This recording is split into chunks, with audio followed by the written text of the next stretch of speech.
eu depois da apresentação fantástica da professora Luciana, espero estar ao nível de discutir o assunto numa outra perspectiva, mas eu vou repetir muitas ideias que a professora Luciana apresentou aqui hoje de manhã, porque algumas das questões que foram levantadas de manhã, eu acho que a resposta passa inevitavelmente por aqui.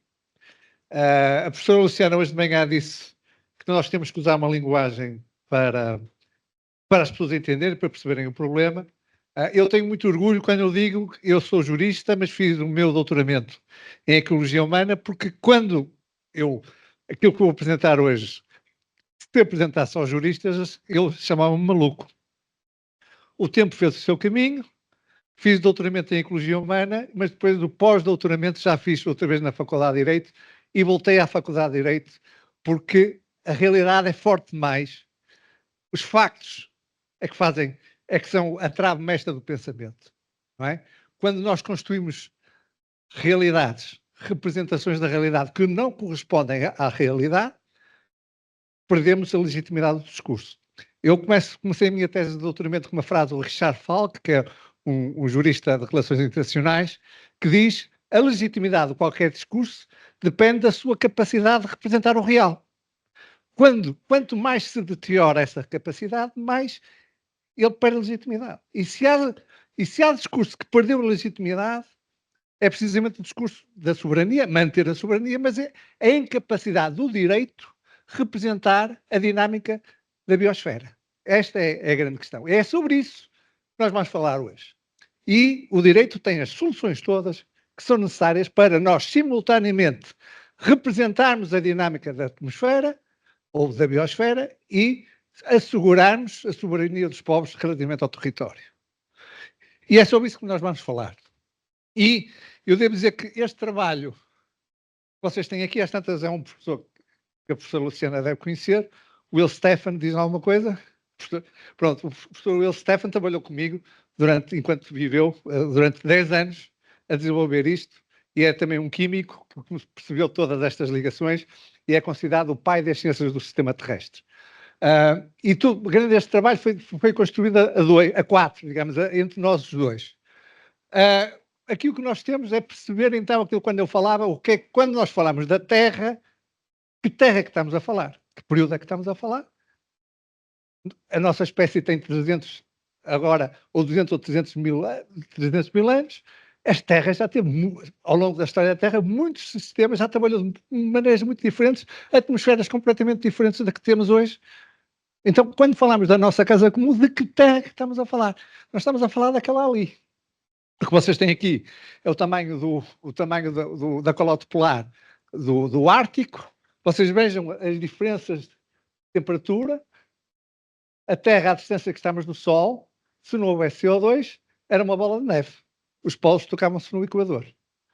E estes movimentos que vocês veem aqui, que sempre aconteceram, vocês veem isso nas rochas, na Noruega ou nos países do Norte, nas rochas junto ao mar, todas polidas, do gelo andar para cima e para baixo. E, portanto, o que é que acontece ali? Houve uma circunstância que a própria vida produziu, como explico, produziu uma atmosfera que permitiu movimentos de equilíbrio com estações relativamente estáveis e criaram as condições para a vida e para a nossa espécie começar a fazer agricultura. Eu lembro a primeira vez que estive o professor Will Stephan, ele disse na hora do almoço, antes do Holoceno, era impossível haver agricultura. Não havia CO2 suficiente na atmosfera para se plantar e colher no mesmo ano. As plantas não cresciam. E, portanto, reparem só em termos de sequência. A agricultura traz o sedentarismo traz a propriedade, eu plantei, colhi, a terra é minha, traz a noção de direito, traz a sociedade. Portanto, está a ver que tudo vem do CO2.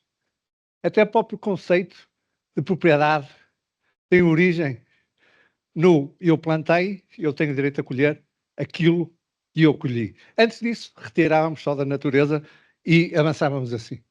Ora bem, é precisamente o que está a acontecer, que vocês sabem, estamos num ponto, isto é o trabalho do professor Will Stephan de 2018, em que estamos à beira do What House Earth, ou conseguimos fazer a inversão para voltar restaurar e, como disse muito bem, já não chega só controlar as emissões, é preciso restaurar, remover CO2 da atmosfera. Ora bem, e isto já está dito também já há muito tempo, mesmo que se parassem hoje todas as emissões, as alterações climáticas iam continuar e, portanto, devido ao tempo que o CO2 permanece na atmosfera. E, portanto, o aquecimento global é irreversível, podemos ou não controlá-lo ou ir para, para o Waterhouse Herd, ou podemos reverter isto e manter dentro das condições necessárias. Ora bem, a reversão deste processo só era possível se conseguíssemos não só controlar as emissões, mas também ter um processo de emissões negativas, retirar CO2 da atmosfera. Ora bem, isto, para perceberem como é que isto, quando não há enquadramento jurídico, facilmente entramos em zonas perversas. Isto é, sem enquadramento jurídico não há ação humana, não há ação coletiva, é impossível. Isto é de tal forma, como não há enquadramento neste momento, o que é que acontece? Vocês veem ali que a própria União Europeia está a pôr limites à remoção de CO2. Como é que é possível, numa alteração, numa situação destas, que aquele que se apresenta como os mais avançados na luta climática põem limites à remoção de CO2? E vamos então tentar entender porquê isto e porque é que não conseguimos, neste quadro, dar valor ao que realmente tem valor. A grande questão está, a economia, falámos de manhã do capítulo, todos querem o lucro.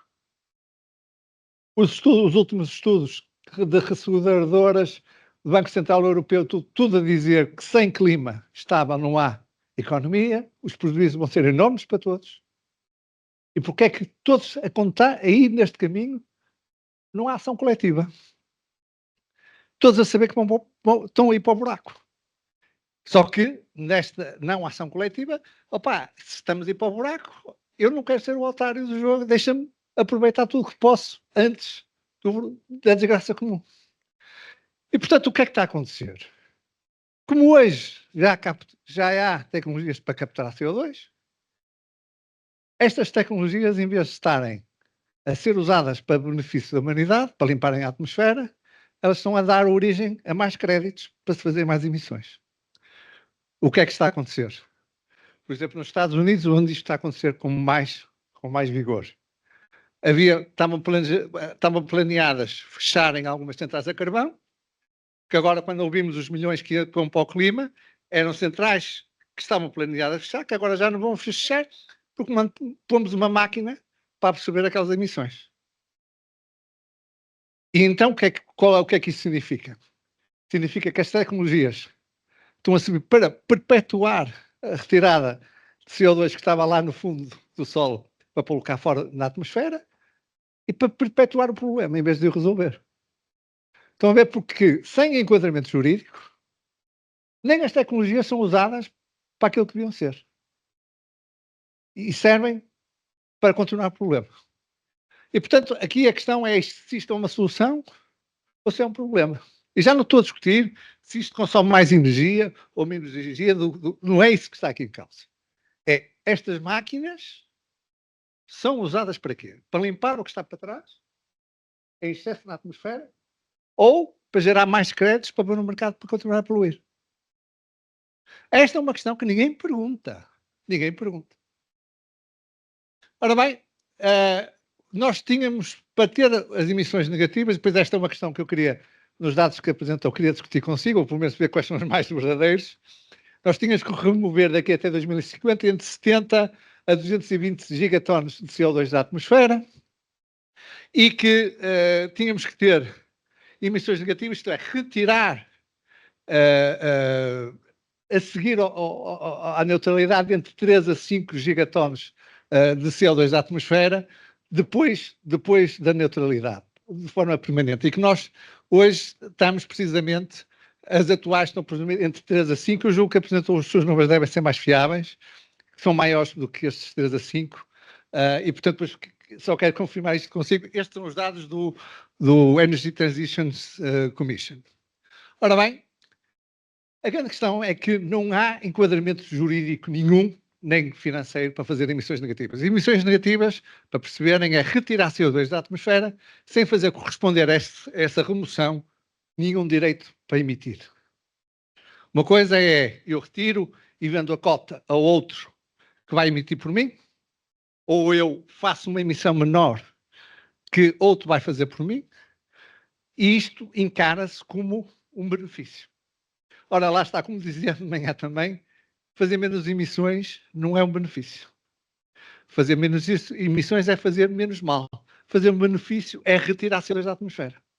Para ter noção dos números, aquele período do Holoceno, nós vimos no princípio, a concentração de CO2 na atmosfera foi sempre entre os 280 e os 350 partes por milhão de CO2 na atmosfera.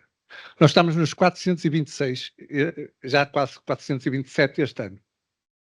Portanto, uma coisa era se nós estivéssemos abaixo dos 350 e emitíamos 100, retirávamos 100. Emitíamos 200, retirávamos 200. Isto é, a relação entre o estoque e o fluxo estava, mantinha-se o estoque no sítio.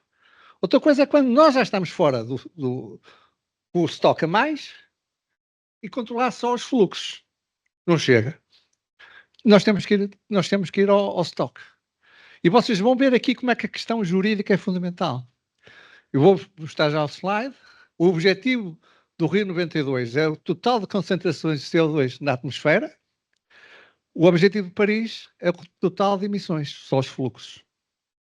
Enquanto quando estamos a falar da concentração, nós estamos a falar do que está do estoque, do passado, das emissões que estão lá guardadas a fazer emissões.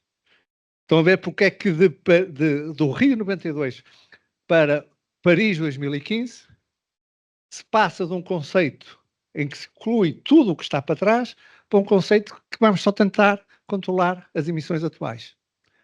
Faz toda a diferença. E como é que isto está por trás dos problemas todos que a professora a Luciana falou de manhã. De manhã, quer dizer, ainda hoje. Ora bem, está a ver, a questão está ali, o carbon capture is designed to keep the fossil fuel in the business, ok?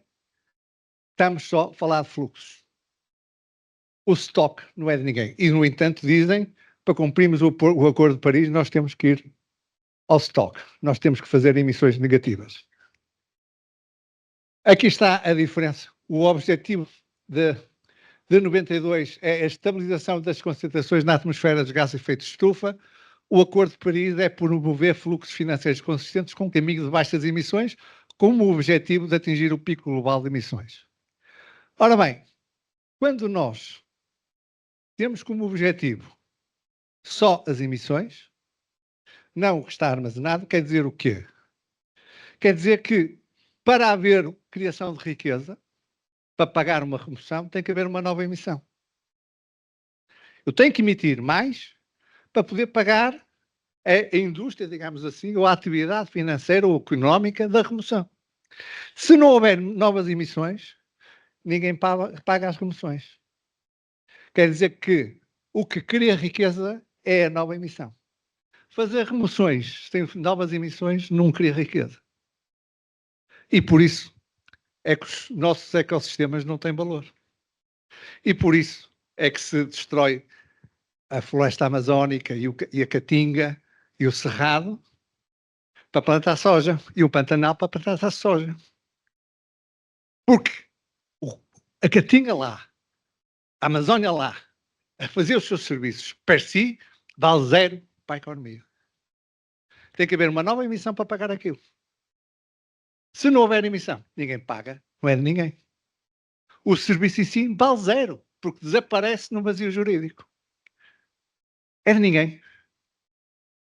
Sem resolver este problema, ouça, façam as leis todas do mundo que quiserem, a proteger isto, a proteger aquilo, façam o que quiserem, façam as leis todas. Sem se resolver esta questão estrutural de dar valor ao próprio serviço em si, que pelo facto de não ficar aqui, não conseguimos pôr o serviço da Caatinga dentro do contentor e vender que Lima estava do outro lado, isso é impossível. Como isso não é possível, a única forma de resolver isto é criar um conceito jurídico global capaz de capturar aquilo que hoje chamamos de externalidades. Eu pergunto se há algum economista que seja capaz de dizer que o serviço da Amazónia ou o serviço da Caatinga, em termos de criação de riqueza para as sociedades humanas, se há alguma criação de riqueza noutras atividades humanas que vala mais do que esta. E devemos dizer que, vocês estão a ver que isto juridicamente, propor um bem comum que não tem fronteiras, que é intangível, que é o que nós estamos a falar quando dizemos clima, património da humanidade. Eu, depois de voltar para a Faculdade de Direito, numa reunião com o Conselho Científico, dentro do Conselho Científico, tive um colega que me disse: eu duvido dos fundamentos jurídicos da sua proposta. Eu só respondi assim: se me conseguir mostrar um fundamento jurídico mais valioso do que proteger e reconhecer o suporte da vida, você diga-me. Você diga-me. Até hoje ele não me disse. Porque não há nenhum fundamento jurídico mais valioso que este. Defender o suporte da vida. O suporte da vida não é territorial. O suporte da vida circula por todo o planeta. E já vamos ver porquê. Como é que se define este. Ora bem, precisamente, reparem, isto é dito por pessoas de direito internacional, que a atmosfera e os oceanos são a lixeira da época industrial. E porquê é que são a lixeira da época industrial?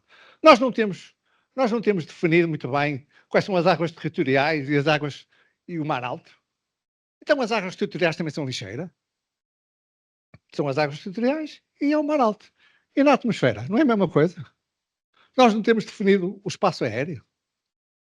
Então façam leis a dizer que o meu espaço aéreo não é lixeira. Se algum Estado quiser dizer, no meu espaço aéreo eu não aceito poluição. Não recebo poluição de ninguém. Podem escrever no papel. A realidade é esta. É ou não é? E porquê é que são as lixeiras? Porque nós só reconhecemos território. Nós medimos o planeta em quilómetros quadrados. O planeta tem 510 milhões de quilómetros quadrados. Eu costumo dizer, todos os planetas têm quilómetros quadrados. Uns maiores, outros mais pequenos que a Terra. A única coisa que este planeta tem diferente dos outros, e que a gente sabe para já, daqueles que conhece, que não tem, é o sistema. Ora, o sistema não tem fronteiras. Precisamente por não ter fronteiras, é que ele não é reconhecido pelo direito. Porque não encaixa no princípio da territorialidade do direito internacional. E se não encaixa, não existe. Aliás, a economia funciona assim. Tudo que não conseguimos medir, não existe. É externo. É uma coisa que não existe. Fazemos a fórmula segundo aquilo que a gente consegue medir. Ué, o resto não existe. A gente pode continuar o resto da vida a recusar a realidade. Estejam à vontade. A realidade é esta. É lixeira e ninguém vai poder exercer soberania se continuar a ser lixeira. E não é pôr menos lixo na lixeira que a lixeira fica limpa. E hoje ganha-se dinheiro por se pôr menos lixo na lixeira e ninguém ganha dinheiro por limpar a lixeira. O Elon Musk ganhou mais dinheiro a vender os créditos de carbono dos carros que pôs no mercado que não poluíam do que a vender os carros. Sabem disso? Vão à net e vejam lá as contas da Tesla e os direitos que ele ganhou por colocar carros no mercado que não fazem emissões valem mais que o trabalho da Amazónia. Porquê? O que é reconhecido é fazer menos mal e vender o crédito da emissão a outro. E, portanto, isto teve origem no Tratado de Westfália, que é o tratado que dá origem ao conceito de Estado. E do ponto de vista do Tratado de Westfália, o planeta é isto. Portanto, é um território, 510 milhões de quilómetros quadrados, e isto, que é o clima estável, que é a termodinâmica que surgiu a seguir ao Holoceno, isto não existe do ponto de vista jurídico. Não é reconhecido como existente. E, portanto, a mesma coisa se passa, deixa-me cá ver, a mesma coisa se passa no mar e a mesma coisa se passa na aérea. Eu pus ali o espaço aéreo português, mais ou menos desenhado, mas uma coisa é eu dizer a um avião para não entrar no meu espaço aéreo, outra coisa é eu dizer para a circulação atmosférica não entrar no meu espaço aéreo. Não dá. Era bom. Se fosse possível, estava o problema resolvido. Cada um tinha um sistema, a poluição que fazia estava lá, os benefícios que fazia estavam lá. Epá, pronto, maravilha. Mas isso não é assim.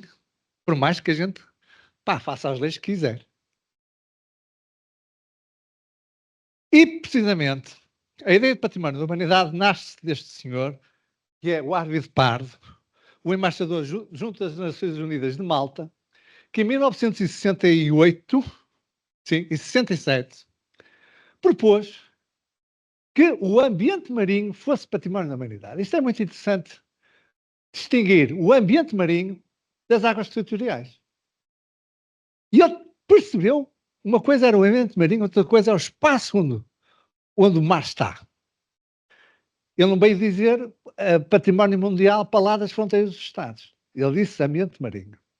Só que, em 67, não havia conhecimento científico para distinguir o ambiente marinho do espaço onde está o mar.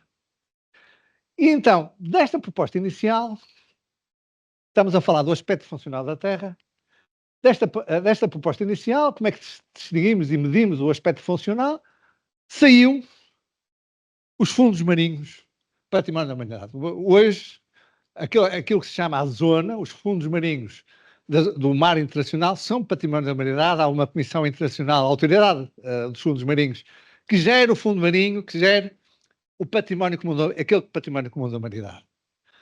A grande questão está que a ideia inicial do conceito de património da humanidade não era territorial, não eram as partes sobrantes da divisão dos Estados, era o ambiente em si.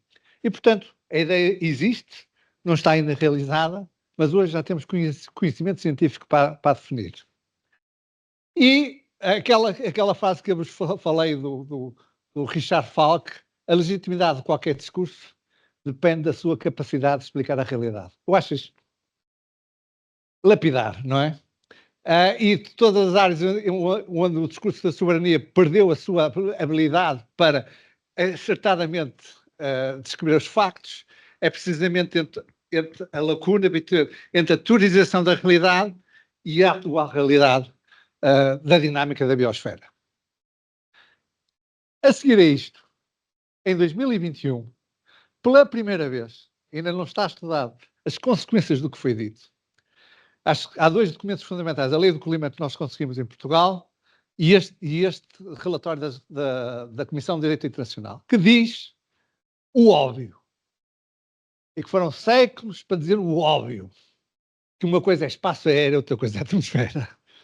Todos estamos de acordo, estamos a rir, mas só em 2021, sem tirar consequências jurídicas do que disse, só disse a atmosfera e o espaço aéreo são dois conceitos inteiramente diferentes.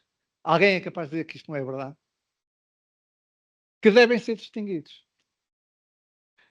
Ora bem, se formos ver todos os relatórios, este relatório da Comissão de Direito Internacional, depois a Holanda, na discussão da Assembleia Geral das Nações Unidas, pergunta, sim, isto é de facto é verdade. Mas então, qual é o estatuto jurídico da atmosfera? Ok? Não sabemos ainda qual é o estatuto da atmosfera. Não há. E se falarmos da atmosfera relativamente a isto, a mesma coisa nos mares. Uma coisa é os mares territoriais, a zona económica exclusiva, outra coisa é a composição bioquímica da água e a circulação global da água. Dois conceitos completamente distintos. E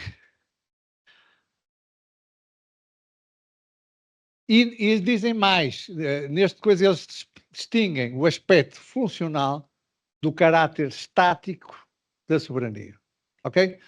Para todos os efeitos, o problema que nós estamos a falar é do como representar o aspecto funcional da Terra de um ponto de vista jurídico. Não é? É esse o problema. Porque o conceito jurídico da Terra é apenas território, soberania. Os bens comuns é o que sobra das divisões. E isso não corresponde à verdade. Há bens comuns que estão dentro e fora dos Estados de forma sobreposta com as soberanias. e que, graças a Deus, não são territoriais, são funcionais, e há formas de o representar sem ameaçar a soberania. É sobre isso que nós estamos a falar aqui, a questão do Holoceno, definindo e representando o aspecto funcional da Terra, como defini-lo, como medi-lo, a quem deve pertencer. Outra grande questão, que porque é que são lixeiras? Porque não pertencem a ninguém. Já vamos perceber isso. Para o direito, há uma questão fundamental, de quem é a coisa. Até pode ser da humanidade toda. E quando disseram de manhã, a reitora disse que devia ser de todos os animais, é verdade. Agora, no mundo dos humanos, para os humanos se organizarem entre si, é bom que seja deles. O problema é quando não é de ninguém. Isto é, eu já vou explicar isto muito simples. Eu ponho o lixo numa lixeira que não é de ninguém. Ah, ninguém me vai chatear. Eu faço um benefício a uma lixeira, vou lá, limpo aquilo para todos. Pá, ninguém tem que pagar nada, eu fiz aquilo porque quis. Sou otário. É a mesma coisa na atmosfera, é a mesma coisa nos oceanos. Eu faço emissões negativas para todos, para a humanidade. Neste momento, sem ser ecossistemas que não estão no mercado de carbono, há uma máquina do Bill Gates na Islândia que está a capturar para toda a humanidade.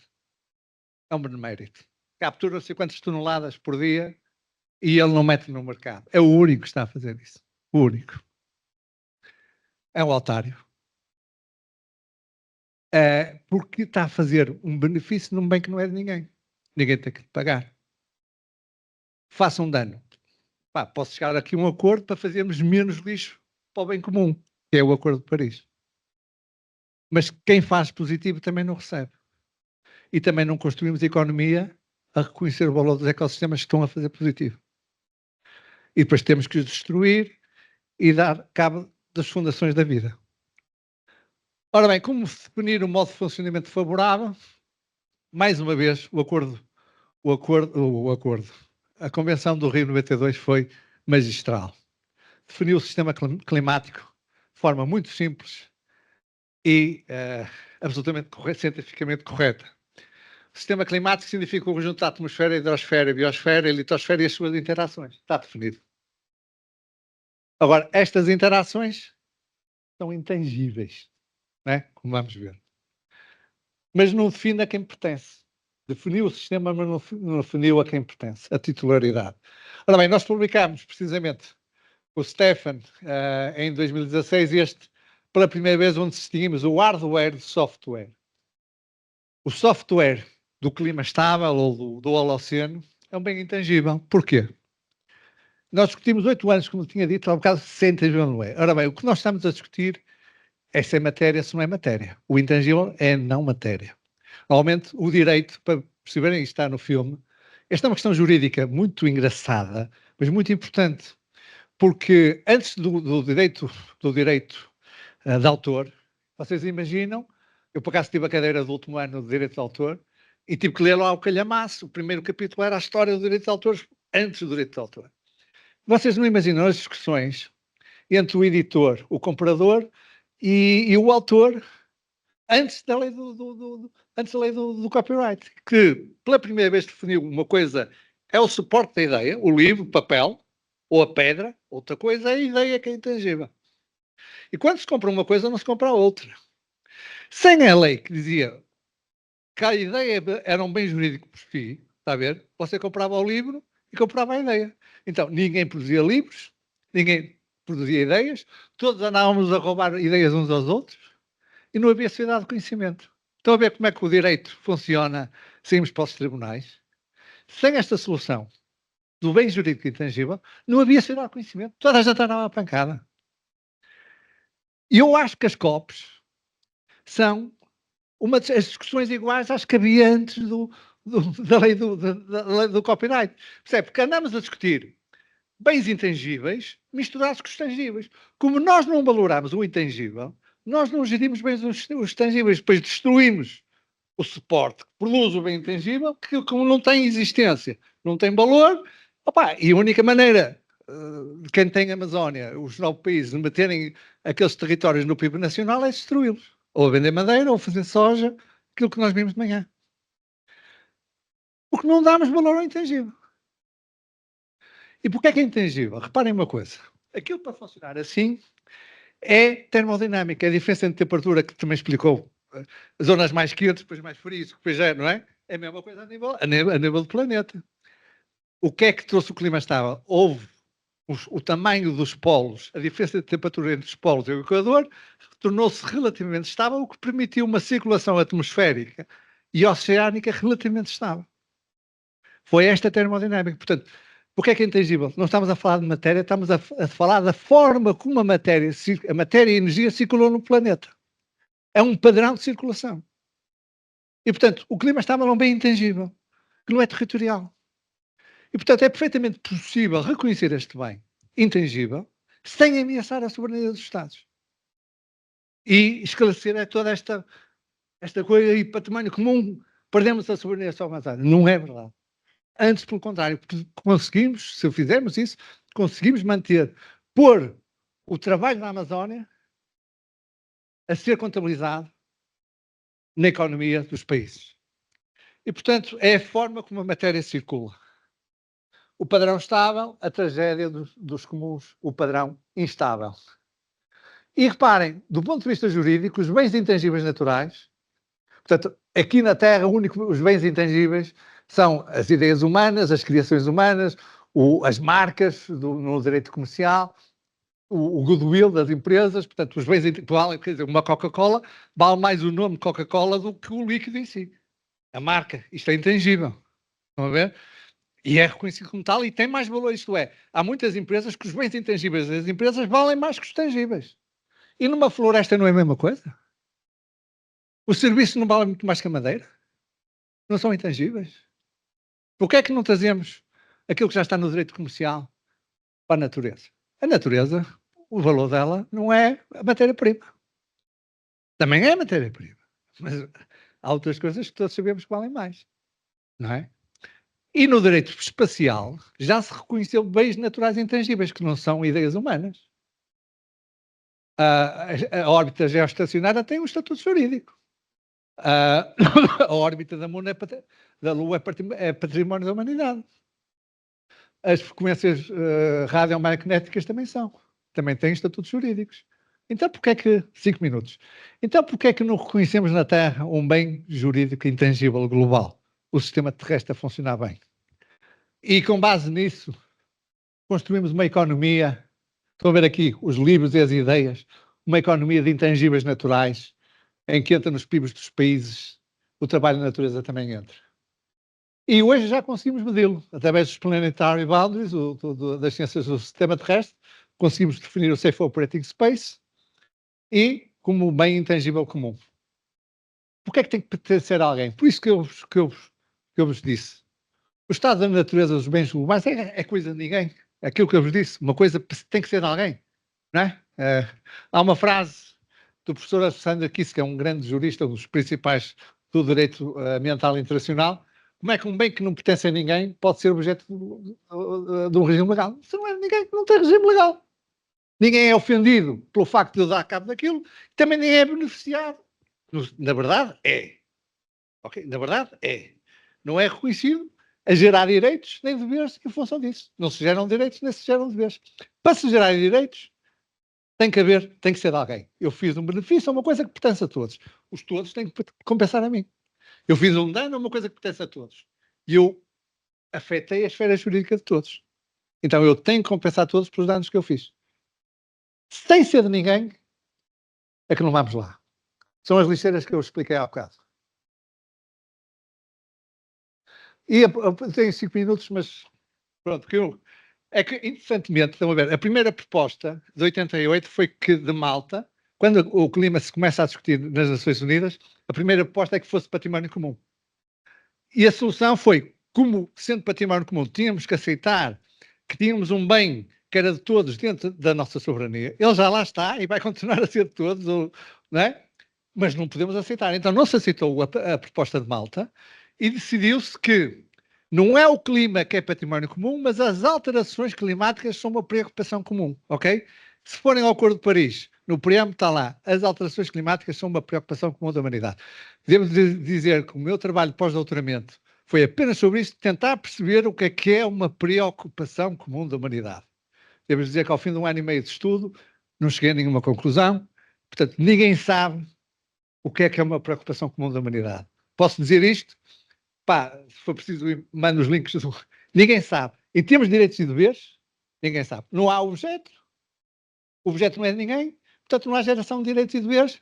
Portanto, preocupado é tentar fazer menos emissões. É o que nós temos no Acordo de Paris. Está ali a preocupação, como isto é a Paris Agreement, está ali a preocupação comum da humanidade. Este senhor é o Mustafa Al-Toba, foi o segundo diretor-geral da UNEP, da PNUMA, não é? Um dos pais do conceito de Common Concern of Humankind. Vejam o que ele diz do Common Concern, que tem que ser mais definido e mais entendido, tem que ser interpretado em termos de direitos e obrigações dos Estados, senão fica uma fórmula política vaga pela simples declaração de uma preocupação.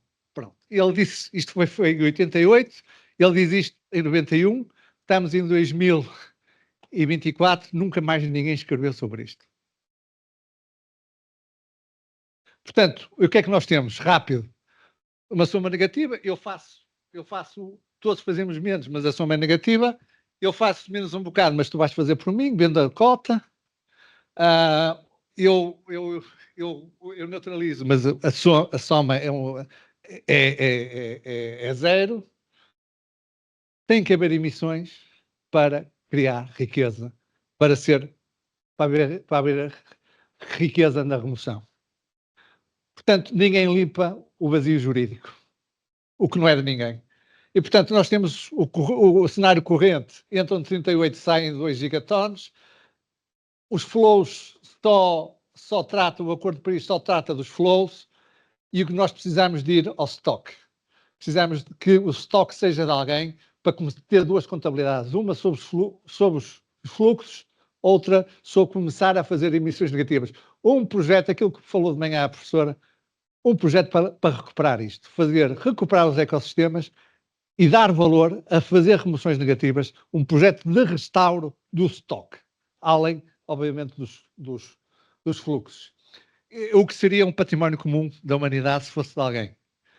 Estão a ver o processo de interação entre biodiversidade e direito, preocupação comum, os benefícios espalham-se pelo planeta, o valor desaparece no vazio jurídico, património comum, os benefícios espalham-se pelo planeta, mas o valor é capturado no património comum da humanidade. Ora bem, estão a ver aqui os vários cenários de remoções de CO2, remoção é sempre uma remoção, a questão está como é que nós a vamos contabilizar, se vai para o campo da amortização das emissões atuais ou se começarmos a pô-la também uma contabilidade do stock, que será no artigo, no património comum. Pronto, e nós conseguimos isto em Portugal, em 2021 também, meter no artigo 15 o reconhecimento de valorização das Nações Unidas, o que também estava com o património comum da humanidade. Eu tenho o imenso prazer de vos dizer que no próximo dia 15, na Embaixada de Portugal, em Brasília, vamos estar a apresentar isto. Espero eu que estejam lá as autoridades brasileiras, porque está a ser discutido dentro da CPLP.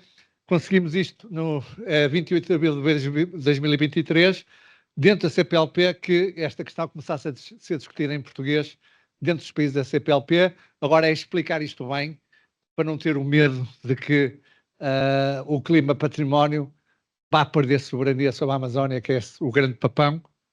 Antes, pelo contrário. Sem isso, a Amazónia desaparece, a soberania mantém-se, só que aquilo fica um deserto. Muito obrigado a todos.